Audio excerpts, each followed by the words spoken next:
Hello and welcome to my YouTube. This YouTube is remembering the year 1949. I was 5 years old, living in Tuscola, Illinois. The president was Harry Truman. On January 17th, the first Volkswagen Type 1 Beetle arrived in the United States. It's brought to New York by a Dutch businessman by the name of Ben Pon. He was unable to interest dealers or importers in the Volkswagen, so Pon sells the car just to pay his travel expenses. Only two 1949 Volkswagens are sold in America that year, convincing Volkswagen chairman Heinrich Nordhoff that the car has no future in the United States. He was a little wrong because Volkswagen has already sold 5 million Beetles in the United States. On January 31st, the widely credited as the very first daytime TV soap opera in history, These Are My Children, premieres. On April 4th, the North Atlantic Treaty is signed in Washington, D.C., creating the NATO Defense Alliance.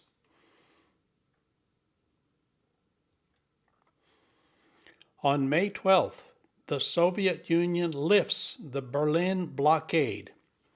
Starting in June of 1948, the Russians blocked the roads, the railroads, and the canals and rivers leading into Berlin. They controlled that sector of Germany. And the Allies had to resort to airplanes, the Berlin airlift. Dozens and dozens and dozens of airplanes every day and week flew supplies into Berlin. This ended on May 12th. On May 31st, the first trial of Alger Hiss for perjury begins in New York City. Alger Hiss had been accused of espionage, but the limits of time had run out when they could charge him. So they couldn't charge him with espionage, so they charged him with perjury. And this trial resulted in a hung jury. And they tried him again a second time a year later, and he was found guilty of perjury. On June 8th, it was the beginning of the second Red Scare in the United States. The first Red Scare was back in the 1920s. Celebrities including Gypsy Rose Lee, Burl Ives, Danny Kaye, Frederick March, Leonard Bernstein, Lee J. Cobb, and Edward G. Robinson are listed on the Red Channels list, which was a list of people suspecting of either being communist or supporting communist. And Senator Joe McCarthy became infamous for this. On June 24th, the very first television western, Hopalong Cassidy, airs on NBC. I was a big Hopalong Cassidy friend. I had this. This was a book that came with a little 45 RPM record. And you played the record and it narrated the book. And every time the horse, who's by the way, his name was Topper, and I remember that. Every time Topper would neigh, you turn the page of the book. On August 21st, the Vatican announces that bones uncovered in the catacombs could be those of the Apostle Peter, Saint Peter. And 6 years later, they declared that they were, in fact, the bones of Peter. On August 29th, Russia tests its first atomic bomb, and the world changed. Up until then, the United States rightly believed they were the only nuclear power in the world. And suddenly, Russia had the bomb. On August 31st, 6 of the last 16 surviving veterans of the Union Army in the American Civil War meet in Indianapolis. I did some calculations, and every one of these men had to be at least 103 years old and probably older. And what I found remarkable is one of the gentlemen was black. On September 17th, Fast and Furious cartoon is released. It's the debut of Wile E. Coyote and the Roadrunner. Lord knows I've seen dozens of these cartoons in my life. Beep, beep. On September 25th, Christian evangelist Billy Graham starts his 8-week Los Angeles crusade. This was his very first evangelistic campaign. He had a tent set up, and this tent held 6,000 people. And if you do the math, 8 weeks times 7, that's 56 nights, 56 days, and 6,000 people every day. 350,000 people came to that tent to hear Billy Graham during the 8 weeks. In fact, they had to get a bigger tent. So, who was born back in 1949? You'll recognize these names. George Foreman, heavyweight champion of the world, twice. And then, of course, in the last several years, he's become famous for selling things on TV. John Belushi, Saturday Night Live, and one of the two Blues Brothers. Billy Joel, the Piano Man. Great pianist, great singer. I got to see him live one year. Hank Williams Jr., great country western star, born in 49. Bruce Jenner. Now, in 1976 Olympics, Bruce Jenner was the decathlon winner. And the winner of the decathlon is generally conceded to be the greatest athlete in the world. I mean, the decathlon is the javelin, the discus, the shot put, long jump, high jump, pole vaulting, 100-yard dash, 200-yard dash, a 1,500-yard run. If you win the decathlon, you are the best athlete in the world. At least everybody concedes that. So I want to tell you a little more about him for those of you youngsters that don't know the name. Wheaties put him on their cereal box, Breakfast of Champions. A few years later, he was on the cover of Playgirl. I didn't know there was a magazine called Playgirl, but apparently there was, because here in 1982, Bruce Jenner was on the cover. He was also on the cover of another magazine years later, Vanity Fair. You are looking at Bruce Jenner, but now he is Caitlyn Jenner in 2015.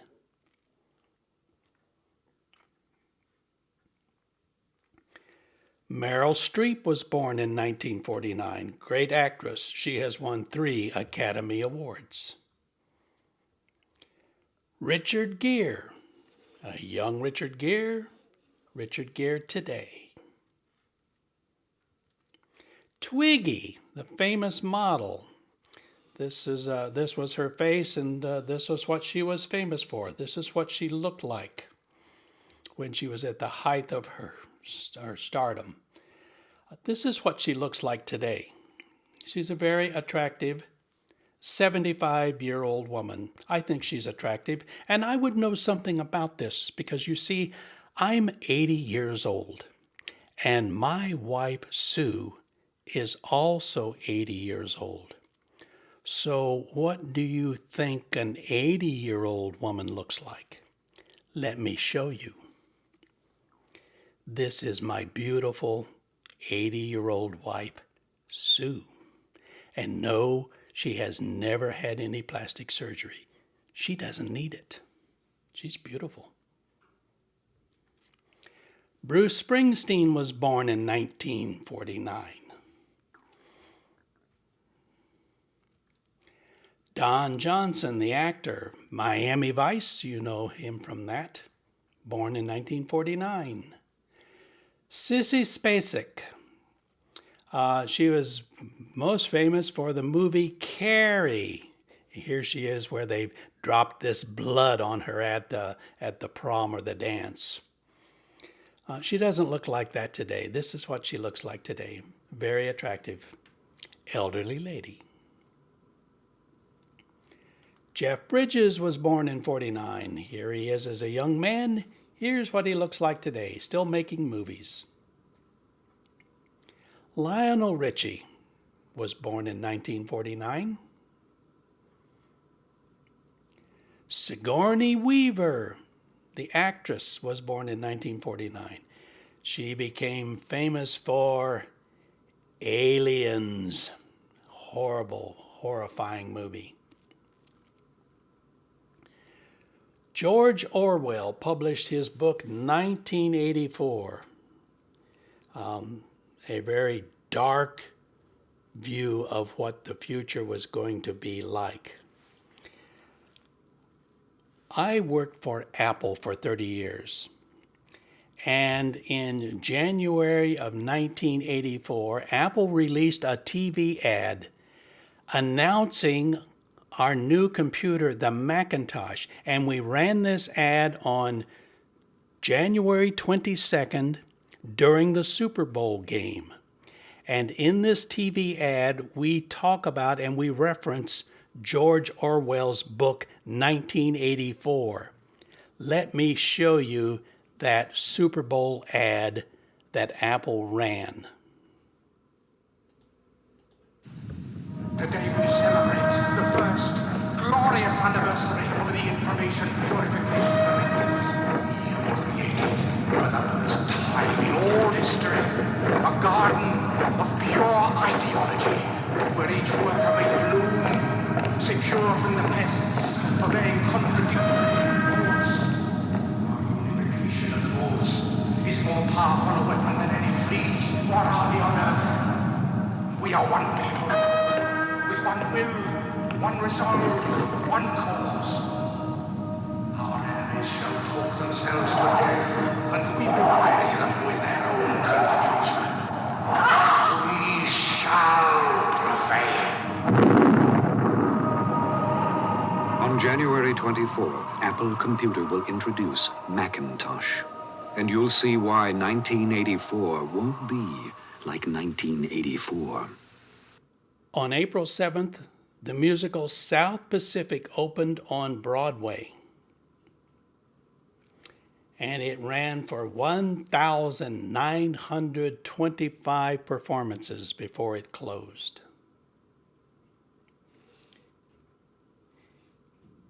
Ezio Pinza, he was an Italian opera singer, a very good one, at the Metropolitan Opera for 22 years.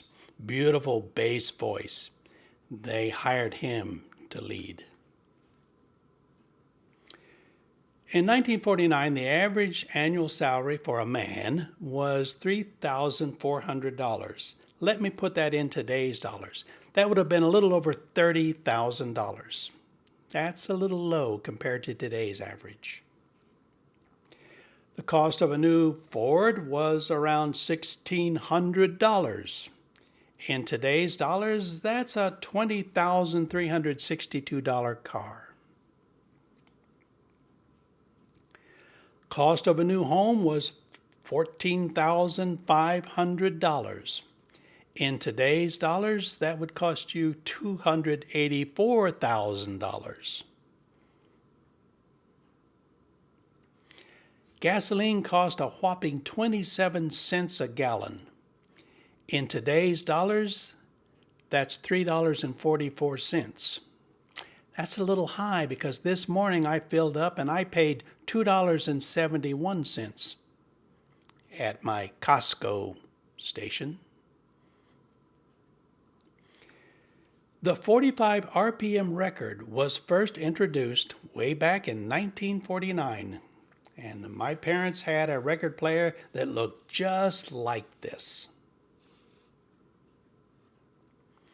Lego is first introduced back in 1949. Still around.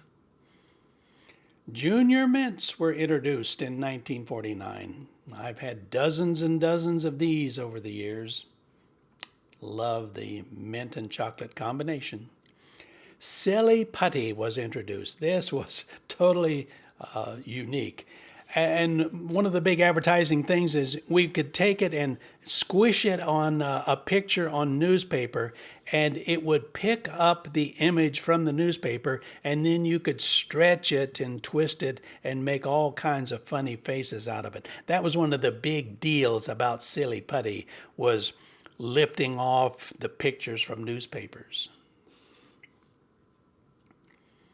Mr. Potato Head was invented, but it wasn't sold until 1952. That's because post-World War II parents, after all, the war was over in 1945, and this is only 4 years later, people were still getting over the fact that they had to ration food and ration gas and ration clothes and all of this stuff. So the parents didn't want to waste food. They didn't want to waste potatoes by letting kids turn them into a toy. So even though it was invented in 49, they waited 3 years to be able to sell it. The first photocopier is introduced by a company called Haloid. So what were the top grossing movies in 1949? What made the most money? Number one money maker? Jolson Sings Again. This was a biography about the singer Al Jolson. This is how most of us think of Al Jolson. This is a scene from The Jazz Singer that he starred in. But this is a movie about his life, Al Jolson. Number two, Battleground, a World War II movie starring Van Johnson and Ricardo Montalban. That's the only two names I recognize. This is Van Johnson. Number three, I Was a Male War Bride. I Was a Male War Bride. Got to be careful. I don't remember this, but I was only 5 years old. Cary Grant and Ann Sheridan starred in this. I'd like to see that. It looks cute. Next, The Sands of Iwo Jima, one of the most famous battles of World War II, starring John Wayne and Forrest Tucker. Next, The Stratton Story, starring James Stewart and June Allison. This is a true story about an American professional baseball player who has his leg amputated. Okay? So he's a one-legged man. They put on a fake leg. He rehabs and gets back into baseball, not in the majors, but in the minor leagues, and still pitching, and wins 18 games pitching on an artificial leg. And this movie was about his life. That year, All the King's Men won the Academy Awards for Best Picture and Best Actor. Broderick Crawford, seen here, starred. He played a governor, a southern governor who's very corrupt. It was based upon the governor of Louisiana, Huey Long. But this movie was fictitious. Anyway, this was the best picture of the year. Only 6% of American homes had a TV in 1949, so radio shows were still very popular. And yes, these are dinky-looking little TVs, aren't they? So what were the most popular radio shows in 1949? Number one, Fibber McGee and Molly, comedy. Second, Jack Benny and his sidekick Rochester. Number three, Amos and Andy, starring two white guys, Freeman Gosden and Charles Correll. Now, this is radio, so nobody really knew they were white. Number 4, The Fred Allen Show, musical comedy variety. And number 5, The Lone Ranger, starring Brace Beemer. There was another actor in 1941 that was playing the Lone Ranger on radio, and he suddenly died, so Brace Beemer took over. Now, when the Lone Ranger moved from radio to television, they decided that Brace Beemer wasn't the right person. He had no experience acting on television or in movies, so they went with another actor. So for those few people that had a TV, what were the most popular TV shows in 1949? And I found the results very interesting and unusual. Number 1, The Milton Berle Show. This was a comedy variety show hosted, directed, produced, and written by comedian Milton Berle, who was known as Mr. Television, and rightly so. He did everything. Second, Arthur Godfrey's Talent Scouts. He had these people that would go out and scout around and find talent, and they would bring it on the show, and they had a contest, and they used the applause of the audience to determine who was the winner. So remember this, Arthur Godfrey, Talent Scouts.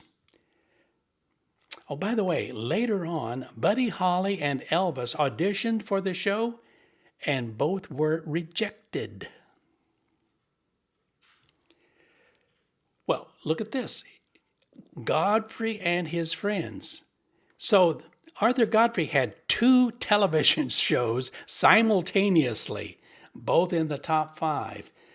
And sometimes the winners of his other show would come onto this one. He had people like Pat Boone, the McGuire sisters, Julius La Rosa, Luann Sims, and the Cordettes. Some were well-known acts. Okay, 2 TV shows, 1 host. And The Ed Sullivan Show. It started in 1948 and it ran until 1971. And it's one of the few shows that was always on. Its entire duration, it was always on Sunday night at the same time. They never changed the time. So who were the most popular singers in 1949? Number 1, Perry Como, most popular singer in America.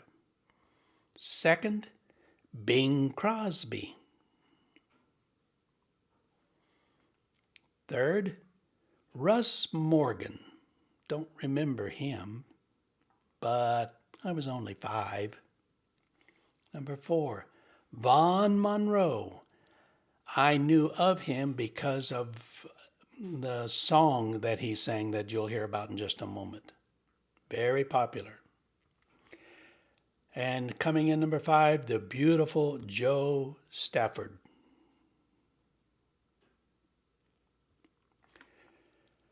So, what were the most popular songs of 1949? What were we playing on the jukebox?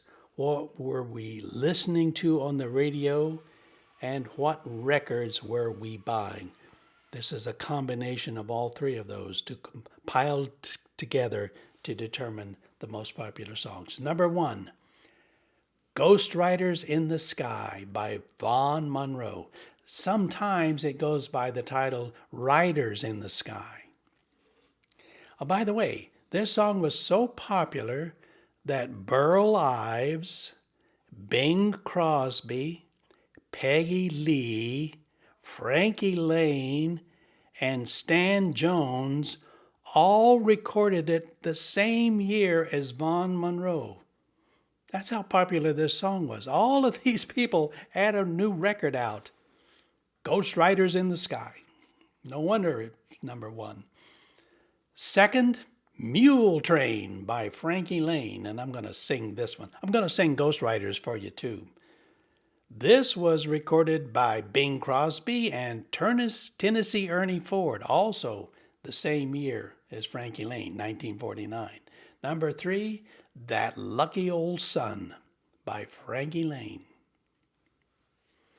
Next, Evelyn Knight, A Little Bird Told Me. I don't remember this song at all. Finally, Whispering Hope by Joe Stafford and Gordon McCrae. Very unusual for a song like this to make it into the top 5. I'm going to play and sing this song as well. And now I'd like to play and sing 3 popular songs from 1949. The number 1 song in the land in 1949 was Ghost Riders in the Sky, as recorded by Vaughn Monroe.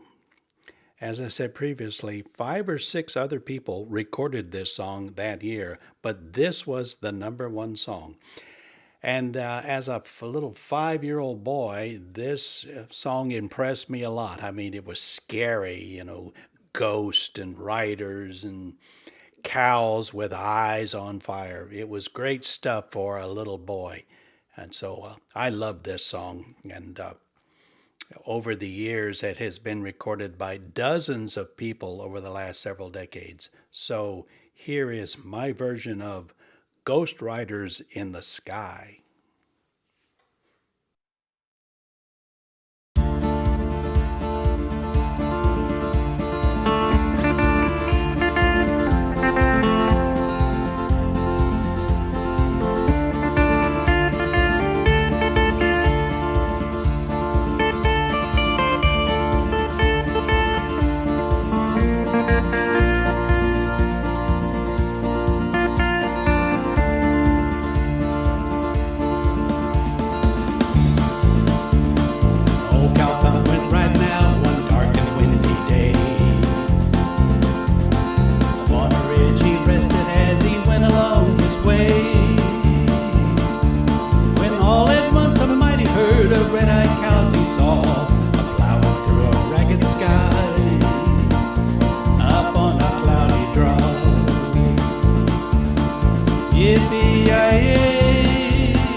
The number two song that year in 1949 was Mule Train, as recorded by Frankie Lane.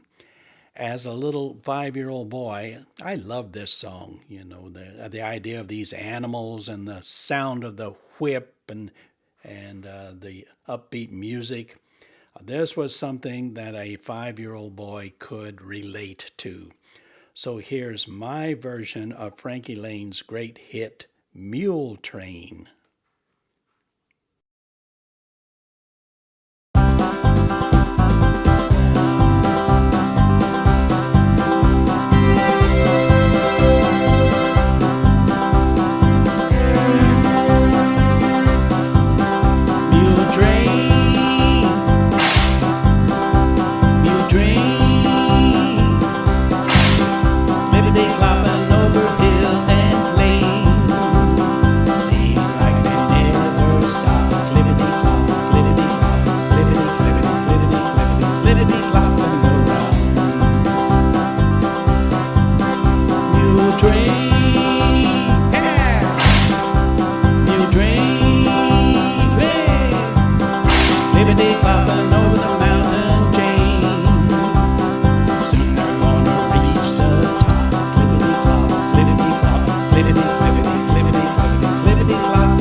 The number 5 song in 1949 in the United States was Whispering Hope, a duet by Joe Stafford and Gordon MacRae. I have to confess, when I was doing my research and looking at the Billboard Top 100 Songs of 1949, I was amazed to find this song at number 5 in the country. When you first hear it, if you didn't know, you would swear this came out of some church hymnal. It sounds like something that belongs in church, but it's not. It was a popular song sung as a duet. So here's my version of Whispering Hope. And just like Joe Stafford and Gordon MacRae, I am recording and singing this as a duet.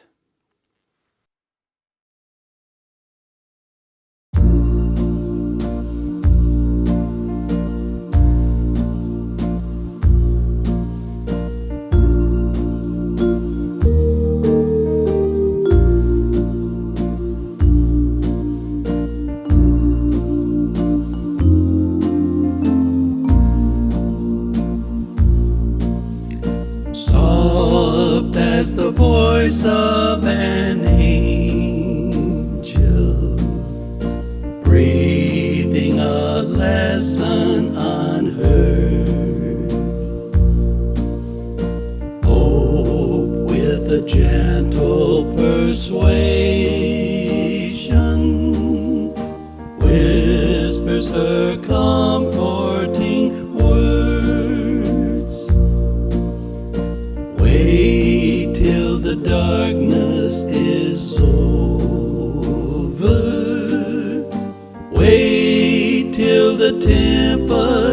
is done. Hope for the sunrise tomorrow, after the darkness is gone.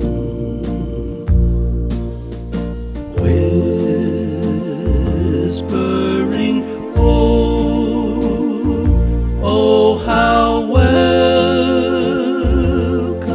the voice, making my heart in its sorrow rejoice. In the dusk of the twilight, dimmed by the region afar, will not the deepening darkness brighten the glimmering star? When the night is upon us, why should the heart sink away? When the dark midnight over, watch for the breaking of day.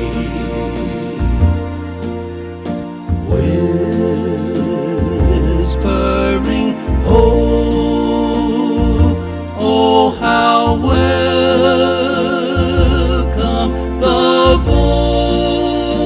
voice, making my heart in its song